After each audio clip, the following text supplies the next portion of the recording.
আমি কিন্তু regular video upload কিন্তু ইউটিউবের মধ্যে আমি ডেইলি প্রায় করি আর কি। আমার মানে এমন একটা দিন নাই যে আমি ইউটিউবের মধ্যে ভিডিও আপলোড করি না, কিন্তু তারপরেও হঠাৎ করে মানে কেন সময় আমার ইউটিউবের মধ্যে কিন্তু ভিডিও আপলোড করা হয় না। তারপরেও আমি কি করি যে কমিউনিটি পোস্ট, যেটাকে মানে যে এই ফটোগুলো যে মানে আপলোড করা যায়, হয়তো কিসের জন্য হয়তো ভিডিও আপলোড করা হলো না বা এরকম মানে একটা তথ্য আর কি মানে পাবলিককে দেওয়া যায় আর কি। আমি কিন্তু মানে যেদিনকে হয়তো মানে ভিডিও আপলোড না করা হয় বা যেদিনকে হয়তো ভিডিও আপলোড মানে কোনো যদি একটা কামের মানে কাজের জন্য ব্যস্ততার মাঝে মাঝে যদি আমি কখনো যদি মানে ভিডিও হয়তো শ্যুট না করতে পারি, কিন্তু আমি ওই সময় কী করি, আমি কমিউনিটি যেটা পোস্ট, কমিউনিটি পোস্টটা কিন্তু আমার মানে করা যায় আর কি। তো যারা হয়তো ভিডিও রেগুলার আপলোড করতে পারো তাদের তো মানে ভালো আর কি। আর যারা রেগুলার ভিডিও আপলোড করতে পারো না, হঠাৎ করে যদি সপ্তাহের মধ্যে বা একদিন বা 2 দিন যদি ভিডিও আপলোড করা যদি না হয়, তাহলে তোমরা কি করবা, কমিউনিটি পোস্টটা কিন্তু তোমরা মানে জরুরি করবে আর কি।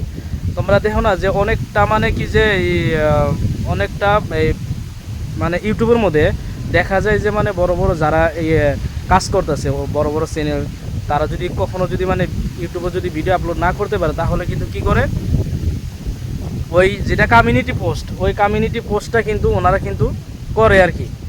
যেটা কমিউনিটি পোস্ট ওনারা কিন্তু সেই কমিউনিটি পোস্টটা কিন্তু ওনারা করে আর কি, কারণ যেদিনকা মানে ওই ভিডিও আপলোড না করা হয় আর কি। তো ওই জন্যেই রেগুলার পোস্ট করলে ইউটিউবের জন্য ভালো আর কি, কারণ তখন সে পাবলিক মানে যারা তোমার সাবস্ক্রাইবার রয়েছে ওনারা বুঝতে পারবে যে তুমি রেগুলার এখানে অ্যাক্টিভ আছো আর কি, এখানে তুমি রেগুলার ভিডিও আপলোড করতেছো।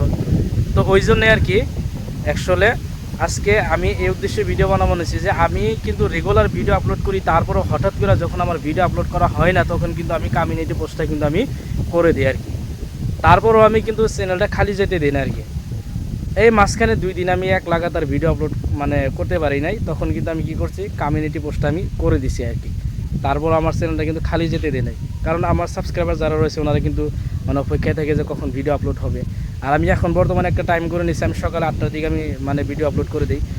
আর এই চ্যানেলের নামে একটা মানে পেজও আছে, তোমরা ওই পেজটার মধ্যে তোমরা ভিডিওগুলো দেখতে পারবা, তোমরা পেজটার মধ্যে ভিডিও পাবা, ওখানে গিয়েও তোমরা ওই পেজটাকে ফলো করে রাখবা। আর ইউটিউব চ্যানেল তো যারা দেখোই তারা মানে ইউটিউব চ্যানেলটাকে সাবস্ক্রাইব করে রাখবা, পরবর্তী যাতে নতুন নতুন ভিডিওগুলো আমি যখনই আপলোড করে তোমাদের কাছে যাতে চলে যায় আর কি। ওই জন্য আর কি তোমরা এই ইউটিউব চ্যানেলটাকে সাবস্ক্রাইব করে রাখবা, কারণ যখন ব্লগ ভিডিও বানানো হয়, ব্লগ ভিডিও বানানোর পরে তখন 3 মিনিট বা 3.5 মিনিটে একটা ভিডিও আপলোড করতে কিন্তু কমসে কম 3-4 ঘন্টা সময় লাগে আর কি। কারণ ওই ভিডিওটা হয়তো 4-5 মিনিটে শ্যুট করা হয়, কিন্তু ওটা আবার ওই এডিট করতে হয়, একটা থাম্বনেল বানাতে হয় আর কি, নানান জায়গায় আর কি লেয়ারগুলো বসাতে হয়। তো এই এরকম করে একটা 3.5 মিনিট বা 4 মিনিটে একটা ভিডিও তৈরি করতে কিন্তু অনেকটা সময় লেগে যায়।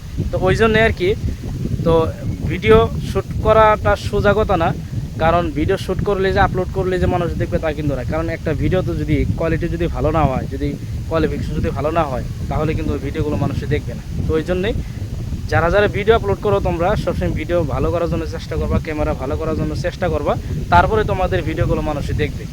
ঠিক আছে, ইনশাআল্লাহ। তো আজকের ভিডিও আমি এখানে শেষ করছি, পরবর্তীতে নতুন ভিডিও তোমরা দেখার জন্য আমার চ্যানেলটাকে সাবস্ক্রাইব করো। আজকের ভিডিও আমি এখানে শেষ করছি। আসসালামু আলাইকুম রহমতুল্লাহি ওয়া বারাকাতুহু।